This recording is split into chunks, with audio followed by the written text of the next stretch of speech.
प्यारे बच्चों, good morning to all of you. कैसे हो आप लोग? पढ़ाई लिखाई ठीक ठाक चल रही है ना?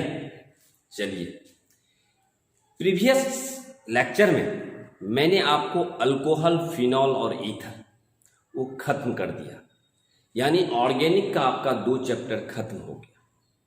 और फिजिकल केमिस्ट्री का भी आपको मैंने 2 चैप्टर सॉलिड स्टेट और सॉल्यूशन खत्म कर दिया। यानी कि फिजिकल का 2 चैप्टर, ऑर्गेनिक का 2 चैप्टर खत्म हो गया। और इस तरह से हमको 2 चैप्टर इनऑर्गेनिक का भी पढ़ना है। तो हम चाह रहे थे कि इनऑर्गेनिक केमिस्ट्री और कार्बनिक रसायन का 2 चैप्टर पढ़ने के बाद पुनः हम फिजिकल केमिस्ट्री की ओर बढ़ते। लेकिन कुछ छात्रों ने हमको रिक्वेस्ट किया कि सर ऑर्गेनिक का ही जो है ना अगला चैप्टर आप शुरू कर दें तो बहुत अच्छा रहेगा। चलिए, आपकी बात को भी मैं मान रहा हूँ, लेकिन यह जो चैप्टर मैं शुरू करने जा रहा हूँ बहुत छोटा चैप्टर है और मुझे लगता है कि 4 या 5 दिन में आपका ये चैप्टर खत्म हो जाएगा। और स्कोरिंग चैप्टर भी है, क्योंकि ये 5 नंबर का क्वेश्चन प्राय पूछे जाते हैं, दीर्घ उत्तरीय प्रश्न। तो इसलिए ये चैप्टर थोड़ा हम पढ़ लेते हैं, उसके बाद फिर हम ऑर्गेनिक की तरफ बढ़ेंगे। तो चलिए, बहुत छोटा चैप्टर है और बहुत इंटरेस्टिंग है और स्कोरिंग, इस कारण से इस चैप्टर को थोड़ा हम निपटा लेते हैं। और पढ़ा हुआ ऑलरेडी आपका है तो आपको समझ में भी आएगा। तो चलिए, इस चैप्टर का नाम है general principle and process of isolation of element, तत्वों का निष्कर्षण का सिद्धांत एवं प्रक्रिया। तो कहने का मतलब चैप्टर जो आपका है उस चैप्टर का नाम है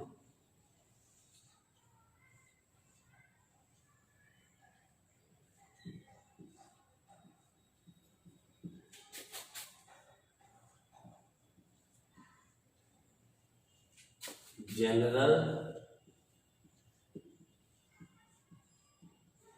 प्रिंसिपल्स एंड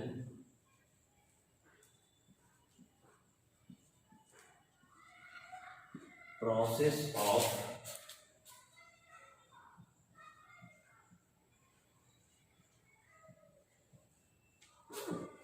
आइसोलेशन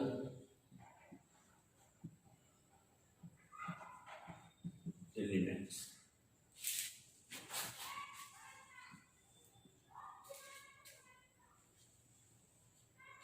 तो मेरा चैप्टर का नाम ही है, थोड़ा सा लंबा दिख रहा है आपका, लेकिन अगर देखा जाए तो इस चैप्टर को दूसरे रूपों में हम कह सकते हैं एक्सट्रैक्शन ऑफ मैटर, धातु का निष्कर्षण। तो इस चैप्टर का नाम है तत्वों का वर्गीकरण,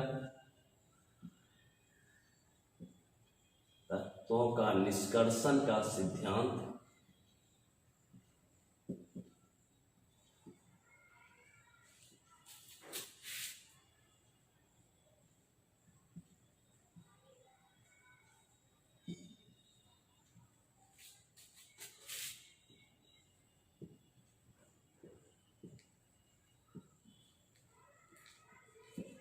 प्रक्रिया। तो चैप्टर का नाम है तत्वों का निष्कर्षण का सिद्धांत एवं प्रक्रिया। सही है। तो इनऑर्गेनिक केमिस्ट्री है और कार्बनिक रसायन का आप चैप्टर पढ़ रहे हैं। तो अब रही बात, यहां हम कह रहे हैं कि तत्वों का निष्कर्षण। जनरली हम आपको बतला दें कि इस चैप्टर से एक आपका दीर्घ उत्तरीय 5 नंबर का क्वेश्चन प्रत्येक साल पूछे जा रहे हैं। बहुत ही इंपॉर्टेंट है, छोटा चैप्टर है। 4 निष्कर्षण आपको मेनली पढ़ना है, एल्युमिनियम, जिंक, आयरन और कॉपर। और 4 में से एक जो है कन्फर्म आता ही आता है। तो कहने का मतलब अगर आप पढ़ लेते हैं 4 तो उसमें एक 5 नंबर का क्वेश्चन आपको एकदम जो है वो आना ही आना है। इसलिए आपकी तैयारी जो है एक दीर्घ उत्तरीय क्वेश्चन की वो आपकी हो जाएगी। तो कहने का मतलब हुआ, यहाँ हम कह रहे हैं तत्वों का निष्कर्षण का सिद्धांत एवं प्रक्रिया। जब आप सपोज मान लीजिए कि आयरन को निकाल रहे हैं, तो आयरन ऐसे नहीं आपका धरती के अंदर, जो पृथ्वी के अंदर स्वतंत्र अवस्था में नहीं पाया जाता है। कोई भी तत्व पृथ्वी के अंदर कंबाइंड रूप में रहता है। कंबाइंड रूप मतलब मिला जुला फॉर्म में। तो उसको बाहर निकालने के बाद उसको हम प्रोसेस के द्वारा जो उसको शुद्ध करके प्यूरिफाइड करते हैं, एकदम शुद्ध रूप में हम प्राप्त करते हैं। तो कहने का मतलब बहुत सारी प्रक्रियाओं से हमको गुजरना पड़ता है। तो कहने का मतलब हुआ कि यहाँ हम कह रहे हैं कि तत्वों का निष्कर्षण का सिद्धांत एवं प्रकृति। अब रही बात, इसमें जो कुछ कुछ टर्म आ रहे हैं जैसे मिनरल्स, खनिज, पहला जो है आपका पहला आता है मिनरल्स,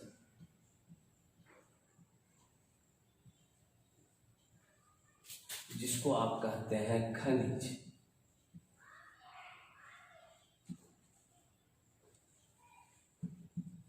अब कहिएगा कि खनिज का मतलब हुआ कि पृथ्वी के अंदर पाए जाने वाले जितने भी धातु हैं जो मुक्त अवस्था मतलब मुक्त अवस्था में नहीं पाए जाते, यानी वो जो है संयुक्ता अवस्था में पाया जाता है, मिला जुला कंबाइंड। तो कहता है कि पृथ्वी के अंदर पाए जाने जो नेचुरल अकरिंग सब्सटेंस है which is found in combined state, जो कि संयुक्ता अवस्था में पाया जाता है, चाहे वो कार्बोनेट रूप में हो, बाइकार्बोनेट हो, सल्फेट हो, ऑक्साइड हो, इस रूप में पाया जाता है, वैसे नेचुरल अकरिंग सब्सटेंस को मिनरल्स कहा जाता है, खनिज कहा जाता है। तो कहने का मतलब हुआ कि पृथ्वी के अंदर पाए जाने वाले वे खनिज पदार्थ जो संयुक्ता अवस्था में, चाहे वो कार्बोनेट हो, बाइकार्बोनेट हो, सल्फेट हो, ऑक्साइड रूप में पाए जाते हैं, ऐसे प्राकृतिक पदार्थ को हम खनिज कहते हैं। तो आप लिख सकते हैं the natural occurring substance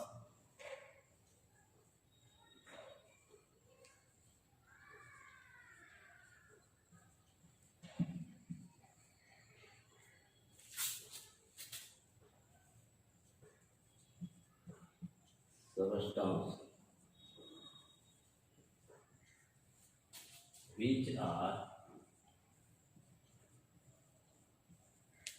found in the earth crust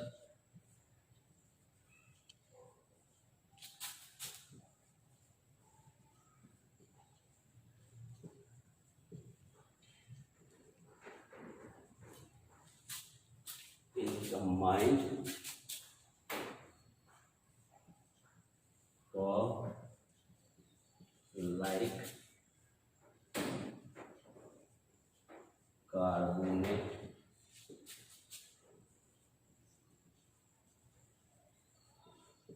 bicarbonate,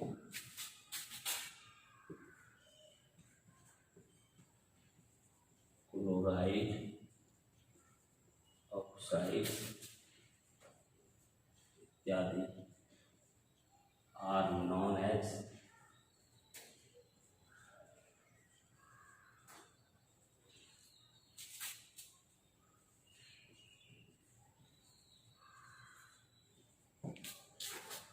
तो पृथ्वी के अंदर पाए जाने वाले वह natural occurring substance which are found in combined form like carbonate, bicarbonate, sulphate, oxide, chloride इत्यादि, और ऐसे नेचुरल अकरिंग सब्सटेंस को हम कहते हैं क्या?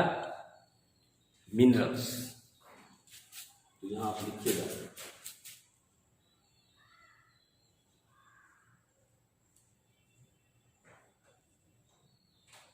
पृथ्वी के अंदर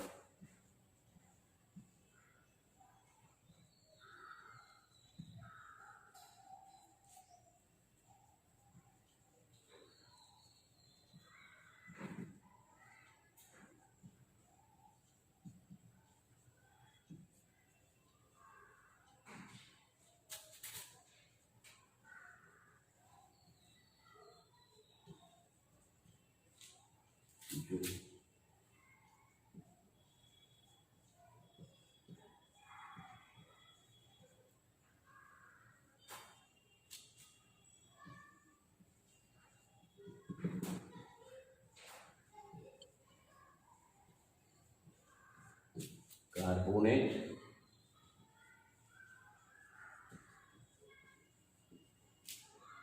बाइकार्बोनेट,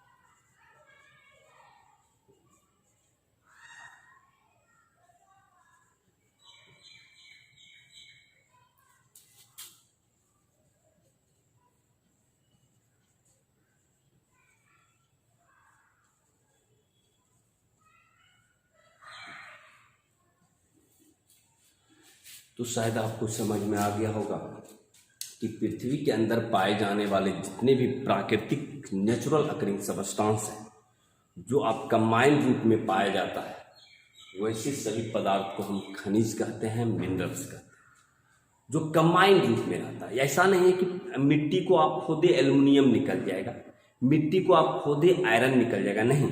वो जब भी होगा तो वह कंबाइंड फॉर्म में उसको निकालेंगे, पहले उसमें मिट्टी उट्टी को धोएंगे, बहुत सारा प्रोसेस से गुजरेंगे, तब हमको प्योर आयरन या एल्युमिनियम प्राप्त होगा।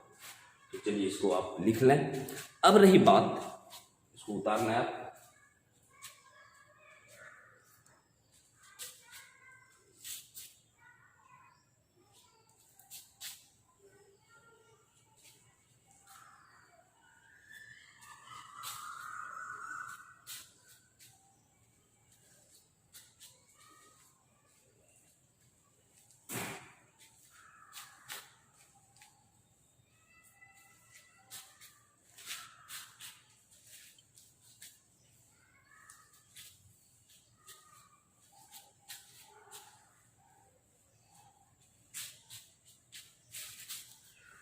अब जो है हम आपको बतलाए कि इसमें 4 मेटल का निष्कर्षण पढ़ना है आपको। एल्युमिनियम, कॉपर, आयरन और जिंक, 4 मेटल पढ़ना है और 4 में से एक कंफर्म आना ही आना। अब रही बात कि यहाँ हम जिन तत्वों का निष्कर्षण पढ़ रहे हैं, अब मान लीजिए कि आयरन का जो खनिज कौन कौन सा है, तो यहाँ हम एक डाटा आपको दे रहे हैं, यानी कुछ धातु और उसके खनिजों के नाम दे रहे हैं जिन रूपों में ये पाए जाते हैं। यहां आप लिखिएगा मेटल,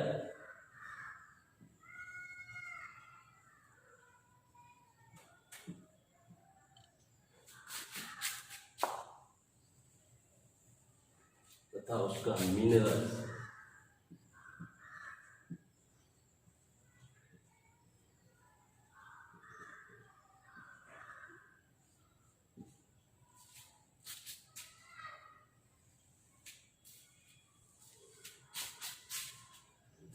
हम धातु और उसके खनिज का नाम दे रहे हैं। 4 धातु आपको पढ़ना है। पहला है एल्युमिनियम,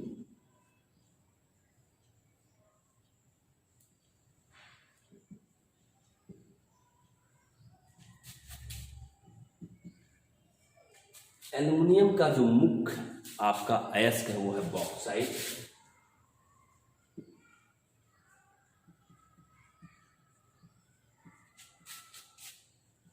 सूत्र है Al2O3 2S2। फार्मूला याद रखिएगा क्योंकि फार्मूला भी कभी कभी आता है एग्जाम में। फिर है आपका क्रायोलाइट,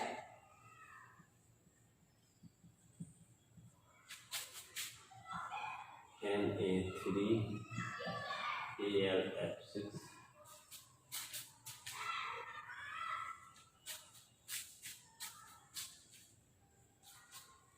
दूसरा है आपका आयरन,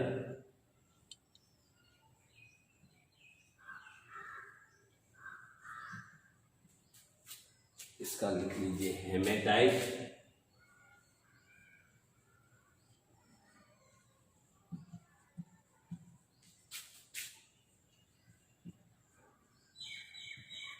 Fe2O3 मैग्नेटाइट,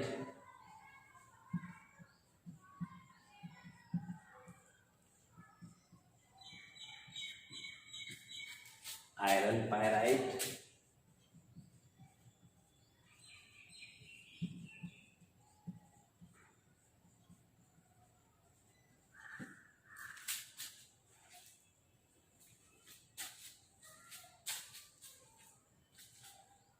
कॉपर का लिख लीजिए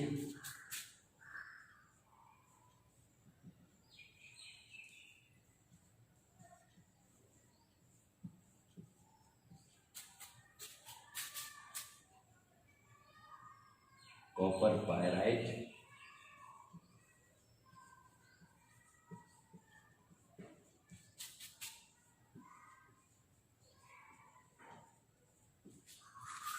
कॉपर ग्लास,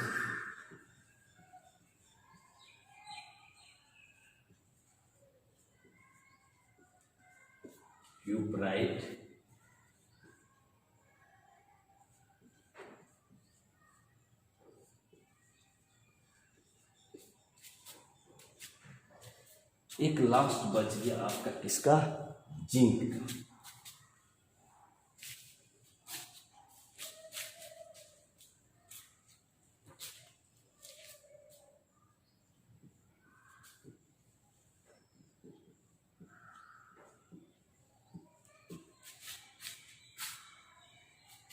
जिंक ब्लेंड,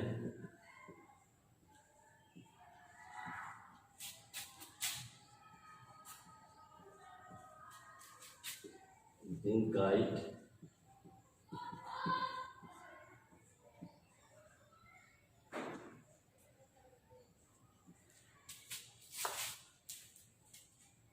तो ये आपको 4 तत्व का निष्कर्षण पढ़ना है। कौन कौन सा, ये एल्युमिनियम, आयरन, कॉपर और जिंक। चलिए इसको आप अपने कॉपी में थोड़ा राइट डाउन कर लीजिए, एक चार्ट बना के लिख रहे हैं जरा सा आप अपनी कॉपी में।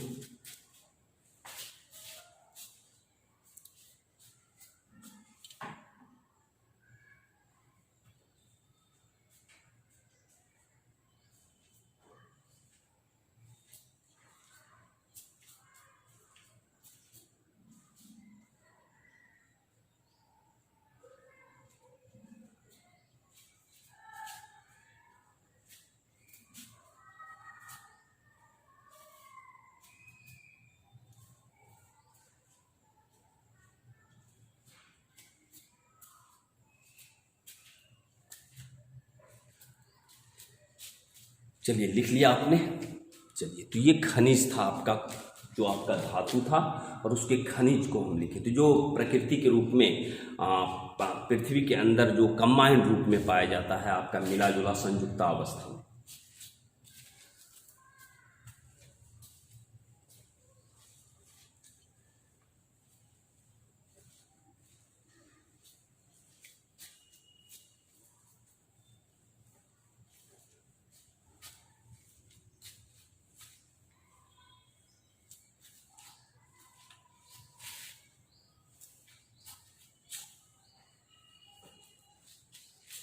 इसी से आपका रिलेटेड टर्म है ओर्स।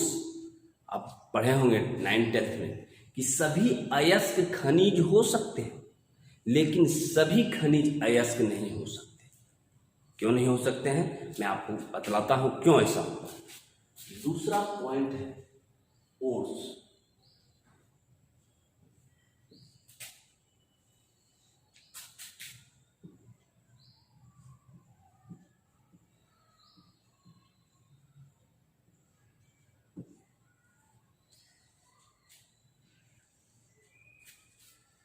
कहता है कि ओर्स मैंने आपको आयरन का जो खनिज लिखाया, हेमेटाइट भी लिखाया, मैग्नेटाइट भी लिखाया, आयरन पायराइट भी लिखाया, लेकिन सभी से हम निष्कर्षण नहीं करेंगे।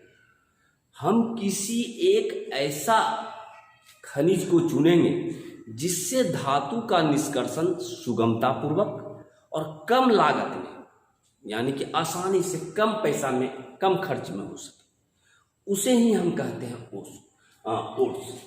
कहने का मतलब, ओर्स का मतलब ये हुआ कि वे खनिज जिनसे धातु का निष्कर्षण सुगमता पूर्वक तथा कम खर्च में हो सके, उसे वैसे मिनरल्स को या वैसे खनिज को हम अयस्क कहते हैं। तो कहने का मतलब आप सभी को हमको नहीं करना है, सभी को ऐसा नहीं कि कोई भी खनिज ले लेंगे, नहीं, हम उस खनिज का सिलेक्शन करेंगे जिससे धातु का निष्कर्षण सुगमता पूर्वक इजीली भी हो और कम पूंजी भी लगे, कम खर्च में भी हो जाए। वैसे खनिज को हमको निष्कर्षण के लिए लेना है, और वैसे खनिज पदार्थ को ही हम अयस्क कहते हैं। तो कहने का मतलब हुआ कि यहाँ आप इसका परिभाषा लिख सकते हैं, those minerals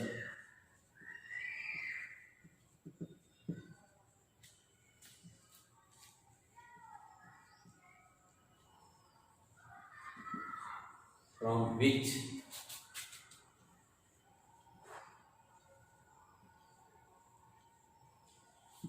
metals can be extracted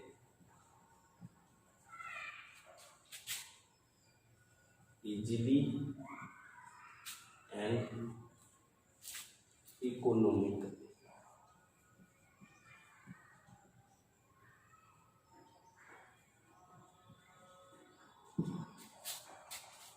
is known as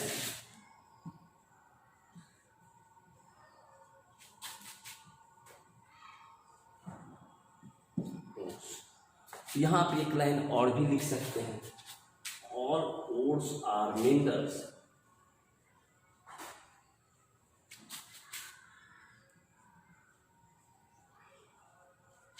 but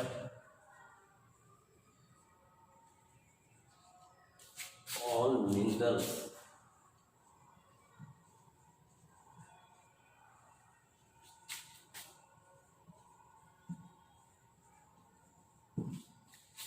तो कहने का मतलब जिन खनिज पदार्थ से धातु का निष्कर्षण, देखिए यहाँ लिखे हैं एक टर्म इजिली। इजिली मतलब हुआ आसानी से, और इकोनॉमिकली मतलब हुआ कि हमको कम खर्च में भी हो जाए।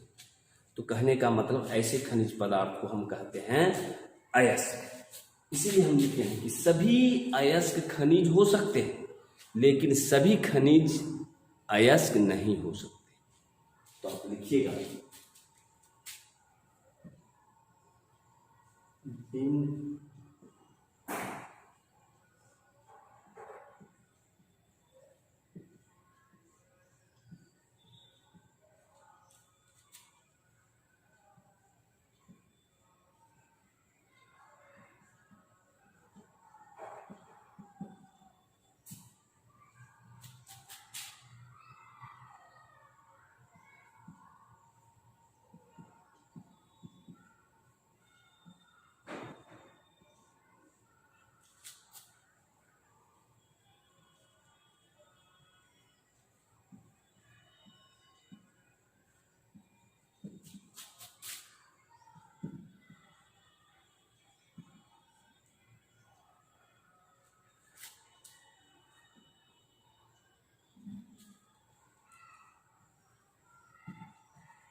सही है।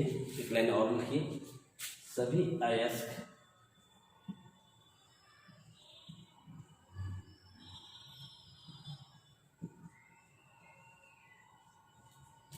खनिज हो सकते हैं,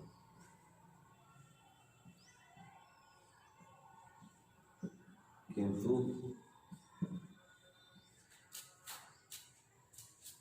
सभी खनिज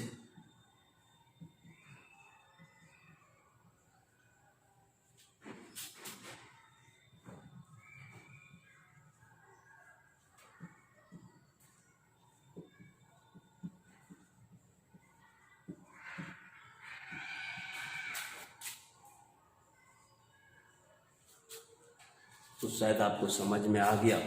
all ores are minerals but all minerals are not.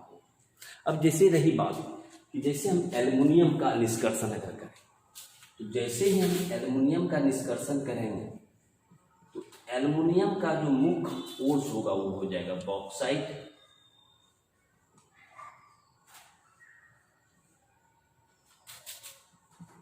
Al2O3 2s2। इससे हम निष्कर्षण करेंगे क्योंकि ये अयस्क है। फिर अगर मान लीजिए कि आयरन का आ जाएगा, आयरन का हम करेंगे हेमेटाइट से,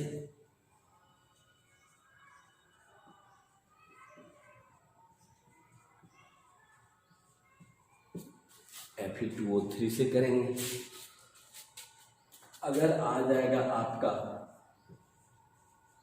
कॉपर तो हम करेंगे कॉपर पायराइट से,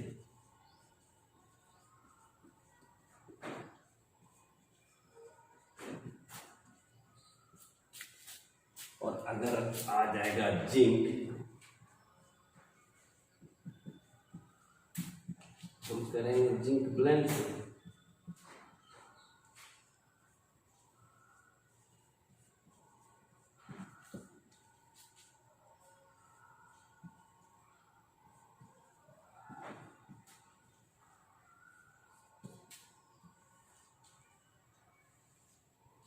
तो कभी कभी ऐसा क्वेश्चन पूछा जाता है, ऑब्जेक्टिव में बहुत बार ऐसा आया है कि कॉपर का मुख्य अयस्क जिससे कॉपर का निष्कर्षण किया जाता है। तो ये आपको कॉपर का अगर पूछ देगा तो आपको मालूम है कॉपर पैरेट। अगर आ जाएगा आयरन का मुख्य अयस्क जिससे आयरन का निष्कर्षण किया जाता है तो हेमेटाइट। अगर आ जाएगा एल्युमिनियम का मुख्य अयस्क जिससे एल्युमिनियम का निष्कर्षण किया जाता है तो बॉक्साइट मारना। और अगर आ जाएगा जिंक का मुख्य अयस्क जिससे जिंक का निष्कर्षण किया जाता है तो मारिएगा जिंक ब्लेंड में, ZnS में। यहाँ तक क्लियर। तो कहने का मतलब अयस्क जो होते हैं ना वो खनिज पदार्थ होते हैं जिससे आपका धातु का निष्कर्षण आसानी से और कम खर्च में होता है।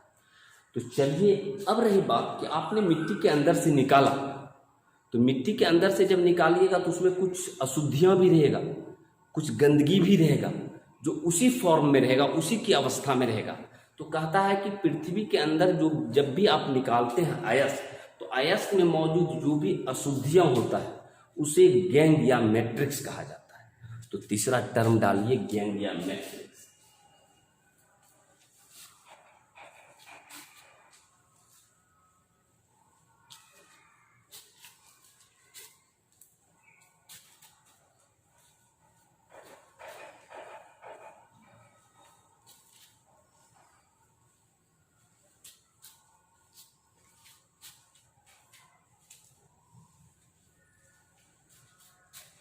तीसरा टर्म डालिए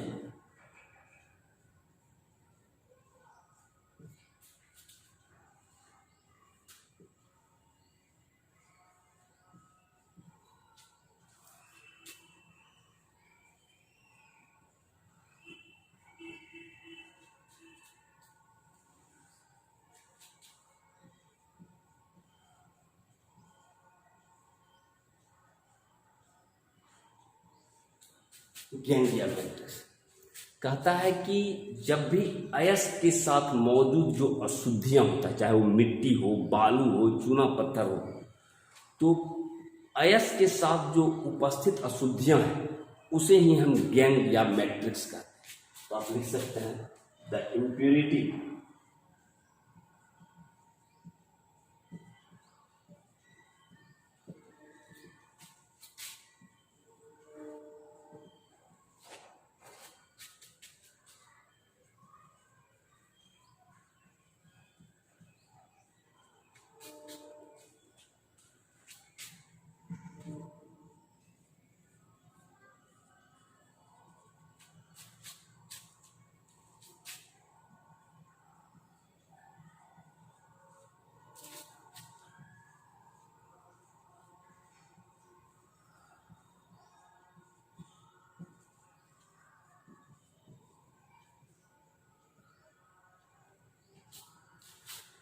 तो अयस्क में उपस्थित